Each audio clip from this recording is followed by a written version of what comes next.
ನಮಸ್ಕಾರ. ಪ್ರಜಾರಾಜ್ಯ ಕನ್ನಡ ನ್ಯೂಸ್ಗೆ ಸ್ವಾಗತ. ನಾನು ರಾಮಗೌಡ ಪಾಟೀಲ್. ಮನವೊಲಿಸಲಿಕ್ಕೆ ಇನ್ನೂ 20 ವರ್ಷ ಟೈಮ್ ಇದೆ, ಪ್ರಯತ್ನ ಮಾಡ್ತಾ ಇದ್ದೀವಿ.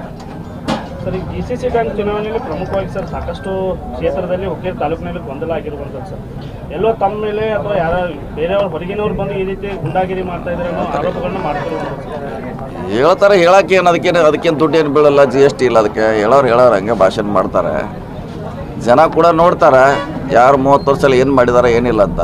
ಈಗೇನು ಯಾವುದೋ ಅವ್ರವ್ರ ಲೋಕಲ್ ಜಗಳ ಹಿಡಿದಿರ್ಬೋದು, ಅವ್ರವರು ಡೈರೆಕ್ಟ್ರುಗಳು ಎರಡೆರಡು ಗುಂಪು ಇರ್ತಾವೆ. ಅವ್ರು ಈ ಕಡೆ ಹಾಕಂತ ಅವ್ರು ಹೇಳ್ತಾರೆ, ಈ ಕಡೆ ಹಾಕಂತ ಅವ್ರು ಹೇಳ್ತಾರೆ.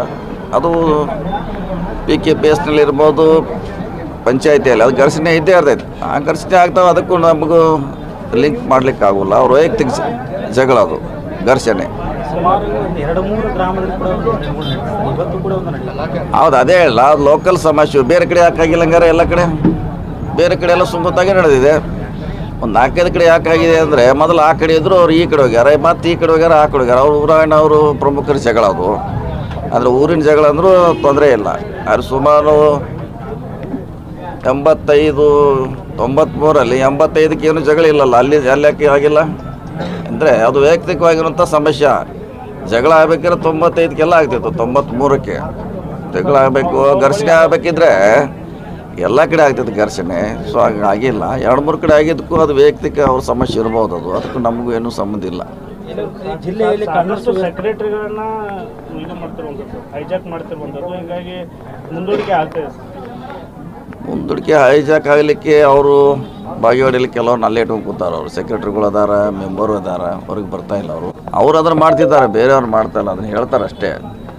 ಸೊ 2-3 ಕಡೆ ಆಗಿದ್ದ ಘಟನೆಗೆ ಸ್ಥಳೀಯವಾಗಿ ಸಮಸ್ಯೆ ಇರುವಂಥ ನಮ್ಮ ಭಾವನೆ. ಜಿಲ್ಲೆಯಲ್ಲಿ ಕಾನೂನು ಸುವ್ಯವಸ್ಥೆ ಕೂಡ ಒಂದು ಸ್ವಲ್ಪ ಎಲ್ಲಿ ಈಗ ಆಲ್ರೆಡಿ ಅವರೇ ಬಂದು ಮಾಡ್ತಿದ್ದಾರಲ್ಲ. ಎಷ್ಟು ಗಾಡಿ ತೊಗೊಂಬಂದಿರೋ ಅವ್ರು? ಎಷ್ಟು ಬಂದಿರ್ತಾವ? ಅವರು ಹಿಂದೆ ಗಾಡಿ ಎಷ್ಟಿದ್ದಿ ನೋಡಿರ? ಮತ್ತೆ ಅದನ್ನು ನೀವು ಅವ್ರು ಪ್ರಶ್ನೆ ಮಾಡಬೇಕಲ್ಲ. 10 ಗಾಡಿ ಬರೋಂಥದ್ದು ಏನಿತ್ತು? ಒಬ್ಬರು ನಾವು 8 ಗಾಡಿ ತೊಗೊಂಬಂದಿವಿ, ಒಬ್ಬರೇ ಇದ್ದೀವಿ ನಾವು. ಅದನ್ನು ಅವ್ರು ಕೇಳಿ. ಮಣ್ಣು ರಮೇಶ್ ಕತ್ತಿ ಅವರು ಮಧ್ಯಾಳಿಗೆ ಬಂದಿರೋ, ಎಷ್ಟು ಗಾಡಿ ತೊಗೊಂಬಂದರು, ಎಲ್ಲಿ ಕೂತಿರೋ ಅವರು? ಸೊಸೈಟಿ ಬಂದು ಕುಂತ ಮುಂದೆ ಹಾಕ್ಸಿರೋದು. ಅದಕ್ಕೆ ಪ್ರಶ್ನೆ ಮಾಡಬೇಕಲ್ಲ ನೀವು. ಒಂದು ಕಡೆ ಮಾಡಿದ್ರೆ ಹೆಂಗೆ ಅದು? ಮಧ್ಯಾಳಿದು ಕೇಳಿ. ಬೆಳಗ್ಗೆ 15-20 ಗಾಡಿ ತೊಗೊಂಬಂದಿದ್ರು, ಅದಕ್ಕಿಂತ ಮುಂಚೆ 20 ಗಾಡಿ ಬಂದಿದ್ದೀವಿ. ಸೊ ಇದು ನೀವು ಅವ್ರಿಗೆ ಪ್ರಶ್ನೆ ಮಾಡಿದಾಗ ಇದಕ್ಕೆ ಸರಿಯಾದ ಉತ್ತರ ಸಿಗುತ್ತೆ. ಸರ್, ಅವ್ರ ಬಳಿ 55-60 ಜನ ನಮ್ಮ ಕಡೆ ಬೆಂಬಲ ಇದೆ ಡಿಸಿಸಿ ಬ್ಯಾಂಕ್ ಅಂತ ಹೇಳ್ತಾ ಇದ್ದಾರೆ ಸರ್. ಯಾರ ಕಡೆ? ಅವ್ರ ಹತ್ರ ಸರ್. ಅದು ಈಗ ಹೆಂಗೆ ಗೊತ್ತಾಗೋದ್ರಿ? ಅದು ಡಬ್ಬಿ ಹೊಡೆದ ಮೇಲೆ ಗೊತ್ತಾಗೋದ?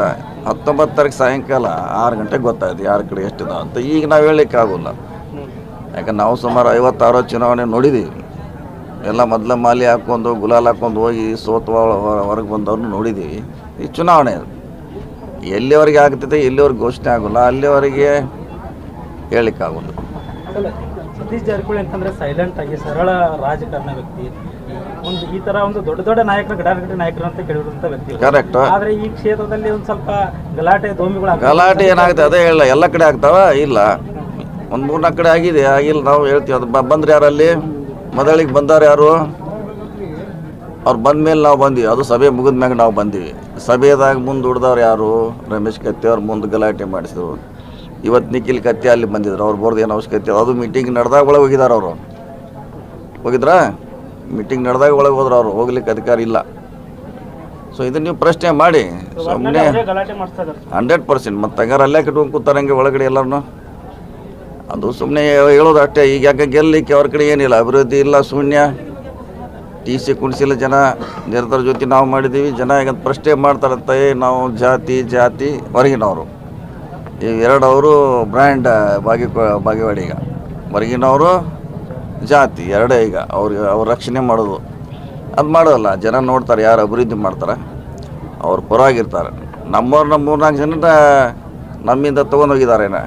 ಸುಮ್ಮನೆ ನಾವು ಹೇಳೇ ಇಲ್ಲ. ಹೋದ್ರು ನಮಗೇನು ಬರಕ್ಕೆ ಬಿಡೋದಿಲ್ಲ. ಸರ್, ಇನ್ನೊಂದು ಸರ್ ಕ್ಷೇತ್ರದಲ್ಲಿ ಏನಾದರೂ ಜಾರಕಿಹೊಳಿ ಅವ್ರು ಗೆದ್ದು ಬಂದರೆ ಗೋಕಾಕ್ ಹೋಗ್ಬೇಕಾಗತ್ತೆ ನಾವು ಅಂತ ಹೇಳಿ ಸರ್ ಜನರಿಗೆ ಹೇಳ್ತಾ ಇರುವಂಥದ್ದು ಸರ್. ಹೇಳಿದ್ರಲ್ಲ, ಅದು ಎಲ್ಲಿ ಅಧಿಕಾರ ಇರುತ್ತೆ ಅಲ್ಲಿ ಹೋಗಲೇಬೇಕು. ಮೊದಲೆಲ್ಲ ರಾಯಬಾಗ್ ಹೋಗ್ತಿದ್ದು. ಯಾಕೆ ಹೋಗ್ತಿದ್ರೆ? ಯಾರಿದ್ರಲ್ಲಿ? UL ಪಾಟೀಲ್ ಇದ್ರು. ಬೆಳಗಾವಿ ಕ್ಲಬ್ ರೋಡ್ಗೆ ಹೋಗ್ತಿದ್ವಿ. ಯಾರಿದ್ರಲ್ಲಿ? ಅವ್ರ ಕಡೆ ಹೋಗಿದ್ವಿ. ಉಮೇಶ್ ಕತ್ತಿ ಬಾಗವಾಡಿಗೆ ಬರ್ತಿದ್ವಿ, ಅಧಿಕಾರ ಇತ್ತು. ಪ್ರಭಾಕರ್ ಕೋರಿ ಅಂಕಲಿಗೆ ಹೋಗ್ತಿದ್ದೀವಿ.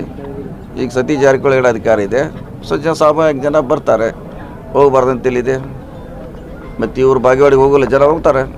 ಎಲ್ಲಿ ನಾಯಕರು ಇರ್ತಾರೆ, ಎಲ್ಲಿರ್ತಾರೆ ಅಲ್ಲಿ ಹೋಗ್ತಾರೆ. ಅದನ್ನೇ ಇವರು ಹೇಳ್ಕೊತ ಕೂತ್ರೆ ಈಗ ಬಾಗೇವಾಡಿಯಿಂದ ಗೋಕಾಕ್ ಎಷ್ಟು ದೂರ? ಹಾಂ, 20 ಆಗೋಲ್ಲ. 13 ಘಟಪುರಬ, ಈ ಕಡೆ ಒಂದು 5-6 ಬುಗಟೆ ಆಲೂರಿಂದ ಬಾಗೇವಾಡಿ 2 ದೂರ ಐತ್ರಿ. ಈ ಸಂಪೇನ ಅದು ದೂರ. ಹಂಗೆ ಸುಮ್ಮನೆ ಹೇಳ್ತಾರೆ ನಾವು. ರಮೇಶ್ ಕತ್ತಿ ಭಾಷಣ ಮಾಡೋಕ್ಕೆ ಶೂರ್, ಅದೇ ನಾವು ಮೀರ್ಸಕ್ಕೆ ಯಾರಿಗೂ ಹುಕ್ಕೀರ್ ತಾಲೂಕಿನಾಗ ಸಾಧ್ಯ ಇಲ್ಲ. ಭಾಷಣ ಮೇಲೆ ನೀವು ಹೋಗ್ಬಾರ್ದು ನಮ್ಮ ವಿನಂತಿ, ರಿಯಾಲಿಟಿ. ಓಕೆ, ಹುಕ್ಕೇರಿಯಲ್ಲಿ ಈ ಥರ ಆದ್ರೆ 144 ಏನಾದರೂ ಸೆಕ್ಷನ್ ಜಾರಿ ಅವಶ್ಯಕತೆ ಇಲ್ಲ. ಅದು ಅದೇ ಅದಕ್ಕೆ ಅವಶ್ಯಕತೆ ಇದೆ, ಅದು ಹತ್ರ ಅವಶ್ಯಕತೆ ಬೀಳಲ್ಲ. ಪೊಲೀಸರು ಹೋಗಿಲ್ಲ ಅಂದರೆ ನಾನು ಕೇಳಿದೆ ಯಾಕೆ ಹೋಗಿಲ್ಲ ಪೊಲೀಸರು ಅಂತ. ಅವನು ಏನೋ ಲೆಟ್ರ್ ಕೊಟ್ಟಿಲ್ಲ ಅಂತ, ಯಾರ ಸೆಕ್ರೆಟ್ರಿ. ನಮಗೆ ಗೊತ್ತಾಗಿಲ್ಲ, ಸೆಕ್ರೆಟ್ರಿ ಕೊಟ್ಟಿಲ್ಲ. ಕೊಟ್ಟಲ್ಲೆಲ್ಲ ನಾವು ಕಳಿಸಿದ್ದೀವಿ, ಇಲ್ಲಿ ಇವನು ಲೆಟ್ರ್ ಕೊಟ್ಟಿಲ್ಲ ಅಂತ ಹೇಳಿದ್ರು. ಕೊಟ್ಟರೆ ನಾವು ಕಳಿಸ್ತಿದ್ದೀವಿ ಅಂತ ಹೇಳಿದ್ರು. ಸೊ ಅದು ಇಶ್ಯೂ ನಾನು ಕೇಳಿದೆ, ಇಷ್ಟೆಲ್ಲ ಗಲಾಟೆ ಆದಾಗ ಯಾಕೆ ಹೋಗಿಲ್ಲ ಅಂತ.